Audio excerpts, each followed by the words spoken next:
ଯଦି କିଛି ପୁଅମାନଙ୍କୁ ଛାତିରେ ହାତ ରଖି ପଚରାଯାଏ ତମେ ଆର ଜନ୍ମରେ ଝିଅ ଜନ୍ମ ନେବ କି, ସେମାନେ ନିଶ୍ଚିତ ଭାବରେ କହିବେ ନା ନା ଆମକୁ ଝିଅ ଜନ୍ମ ଦରକାର ନାହିଁ।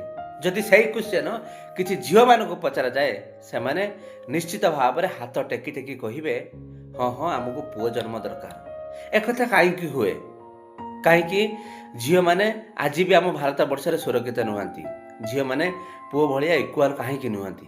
ମୁଁ ଗୋଟେ କଥା କହିବି ଆଜ୍ଞା, ଯେତେବେଳେ ଗୋଟେ ପରିବାରରେ ଗୋଟେ ଝିଅଟିଏ ଜନ୍ମ ହୁଏ ବାପା ମା ସେତିକି ଖୁସି ହୁଅନ୍ତି ନାହିଁ ଯେତେବେଳେ ପୁଅ ବଦଳରେ ଝିଅଟିଏ ଜନ୍ମ ହୁଏ। ଯେତେବେଳେ ଝିଅଟିଏ ଜନ୍ମ ହୋଇଥାଏ ତାକୁ ପରିବାର ପିଲାବେଳରୁ ସବୁ କାମ ଶିଖାଇ ଦିଆଯାଏ, କାହିଁକି ନା ସେ ଝିଅ ପର ଘରକୁ ଯିବ। ତାକୁ ପାଠପଢ଼ାର ପ୍ରେସର ଦିଆଯାଏ, ଜଲ୍ଦି ଜଲ୍ଦି ପାଠପଢ଼ା ସାର ବୋଲି କୁହାଯାଏ, କାହିଁକି ନା ପାଠପଢ଼ା ସରିଗଲେ ତାକୁ ହାତକୁ ଦୁଇ ହାତ କରି ଦିଆଯାଏ, ବାପା ମାଙ୍କର ବୋଝକୁ ଓହ୍ଲେଇ ଦିଆଯାଏ। ତେଣୁ ବାପ ଘର ଥିଲାବେଳେ ସେଟା ବି ପର ଘର, ବାହା ହେଇ ସାରିଲା ପରେ ବି ସେଟା ବି ତାର ପର ଘର। ତେଣୁ ଯଦି ଆପଣ ଝିଅଟିଏ ଜନ୍ମ ନେଇଛନ୍ତି ତେଣୁକରି ନିଜ ଜୀବନକୁ ନିଜ କ୍ୟାରିୟରକୁ ଏତେ ଷ୍ଟ୍ରଙ୍ଗ ଗଢ଼ନ୍ତୁ, ଜୀବନରେ ଗୋଟିଏ ମାତ୍ର ନିଜେ ହିଁ ଘର ଗଢ଼ନ୍ତୁ, ଯେଉଁ ଘରଟା ତମ ନିଜର ହିଁ ଥିବ।